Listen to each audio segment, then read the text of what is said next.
You know, it's even more weird is if you take a picture of a $1 bill on the back. It looks like an alien. Yeah. Yeah, I saw that. Yeah, you turn the contrast all the way up. And yeah, the contrast reveals an alien head and the face, the eyes, everything. It's kind of genius. What's in your pocket? Yeah, Roswell. It's all happening again. Tribal members in the Alto Nene district in the jungles of Peru claim they're being invaded by something not of this world. They've dubbed these entities Los Pelacaras, or the face peelers, after the body of a local man was said to be found in a river missing his face. Whatever or whoever they are have come nightly to attack villagers since the middle of July. Witnesses have claimed that these 7-foot-tall creatures might be aliens or creatures from folklore. However, the purpose of these attacks remains unknown. Leaders in the community have described them as having large heads and yellow eyes. They're also seen to be wearing masks or cloaks, and have also been seen levitating several feet in the air. Those who stand their ground say their weapons don't face these things at all, and one teenage girl who was attacked narrowly escaped with her life. And at this point, the tribe has been requesting aid from the Peruvian military. But this isn't the first time something like this has happened. You see, between 1977 and 1978, the island of Colares, Brazil, endured dozens of incidents of bodily harm or worse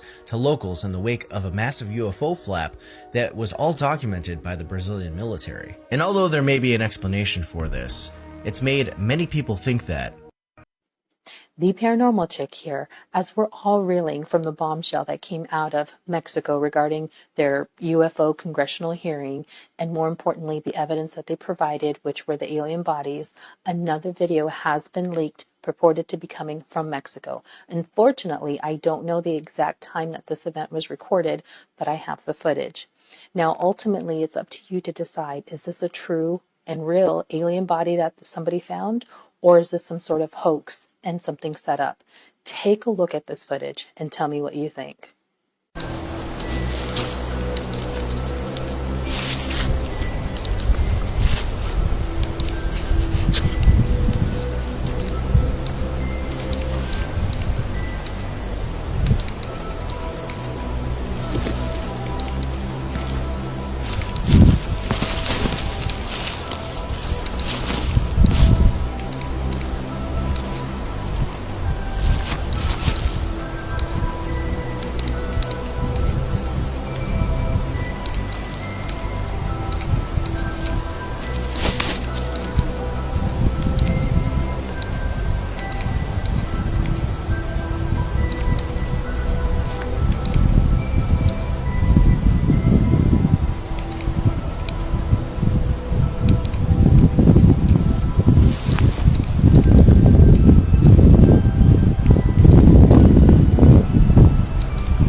So, you know...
All the gods from ancient mythologies were actual real beings who were extraterrestrial aliens possessing advanced technology in ancient times.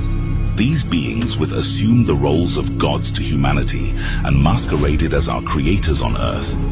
These purported extraterrestrial people, known as the Anunnaki Atlanteans of Nibiru, are said to have connections with every mythology and religion of human society.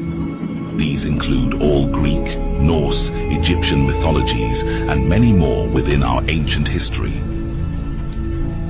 Enlil, the youngest narcissistic brother, took on the roles of Zeus in Greek mythology and one of the Old Testament gods of the Bible, known as Yahweh, who commanded Abraham to offer his only son as a sacrifice. Ninhursag, their sister, consumes the identities of Isis, the mother of Adam in Genesis, who gave birth to Adam within a 10-month time period, and the mother goddess Hera in Greek mythology.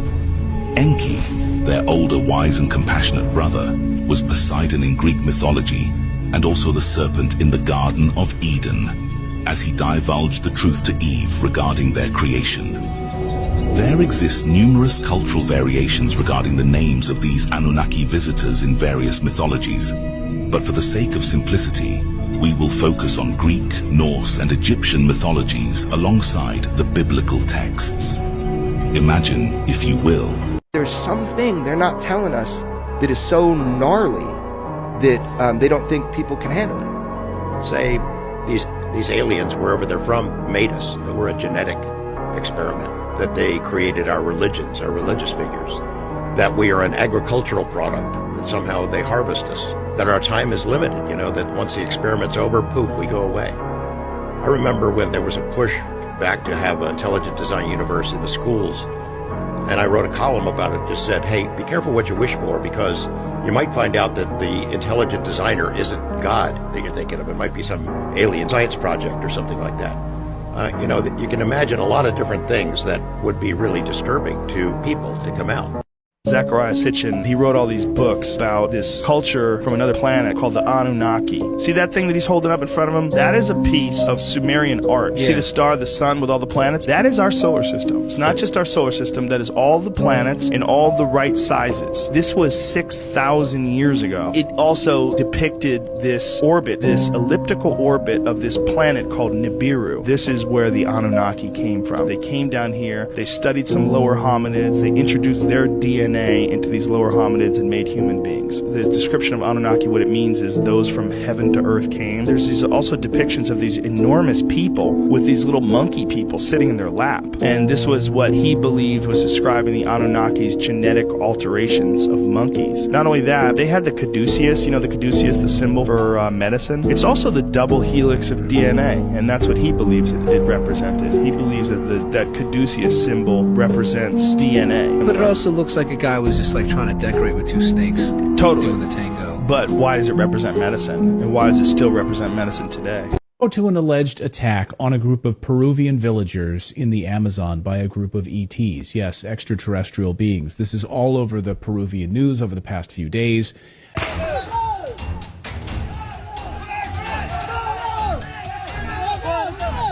Se trata de habitantes de la tribu Iquitu del distrito de Alto Nanay en Loreto, quienes denuncian ser víctimas de violentos ataques por parte de seres desconocidos. Necesitamos apoyo para nuestra comunidad. Los niños, mira, se ve, los niños no duermen, están ahí las madres desvelándose, señores. Son extraterrestres estos señores, son vestidos con blindados, son tipo del hombre verde que parecía el hombre araña, igualitos, son señores. Yo les valió 2 veces y no caen, en vez de que caen se elevan y se desaparecen, señores. Members of the Iquitu tribe, it's the village of San Antonio, it's in the district of Alto Nanay, near Iquitos. And apparently this 15-year-old girl was abducted and she was able to break free from her captors. She ran back to the village. She sustained lacerations to her neck. There's pictures of her online with her neck bandaged up and bloodied. And you can actually see the lacerations. And when the villagers found her, she was in a state of shock. I read that she was in shock for a few hours, couldn't talk. She was just terrorized, absolutely terrorized by whatever had happened to her. And at first, I think the villagers, they didn't know what happened to her. They assumed that whoever had attempted to abduct her were human perpetrators, and so they grabbed their guns and they started running through the jungle looking for these individuals. And instead of finding human beings, what they encountered, ostensibly, were these strange entities, which the villagers themselves are calling extraterrestrials, definitively. What if I told you I know what this woman seen on an airplane? Would you believe me? You don't have to be spiritual or religion to see the truth, because the truth lives within us. We about to see the world in a different light. We heard about the Mayan calendar in the year 2012 when the world was coming to an end. Did the world really come to an end and we just don't know it? How many people knew that the Gregorian calendar was really 8 years behind? So when 2020 hit, it was really 2012. So the Mayan calendar was actually right. And we all know what happened when the year 2020 hit, don't we? In 2020, we had one of the biggest pandemics where the world actually shut down. But the year 2020 really meant perfect vision. Everyone will see the truth. 2020 vision. The spiritual world is going to be seen for everyone. Even if you close your eyes, you will see the truth because it don't live out there. It lives within us. And these are just some of the reasons why they have laboratory fake meat. Do you know what happened when we eat fake meat? Do you know what happened when we eat fake vegetables with toxins in it? It lowers our vibration. This is who we are supposed to be, higher vibrational beings. But the fake meat, the processed food, the GMO fruits and vegetables, the anger, all that nonsense lowers our vibration so we can't tap into our third eye to see in the spiritual world. So I do not think this woman is crazy. I think she's seen things that so many people seen, but when you see the truth, they call you crazy. Once again, Hollywood tried to tell us, please check out the movie They Live. Hollywood tried to tell us, tap back into your higher self so you can have a higher vibration. So when you start seeing spirits and ghosts and jinns, you won't be afraid. The physical world is in front of us and the spiritual world is behind us. This is why we can see certain spirits when we look into the mirror. The spiritual world is behind us, but it's about to be in front of us.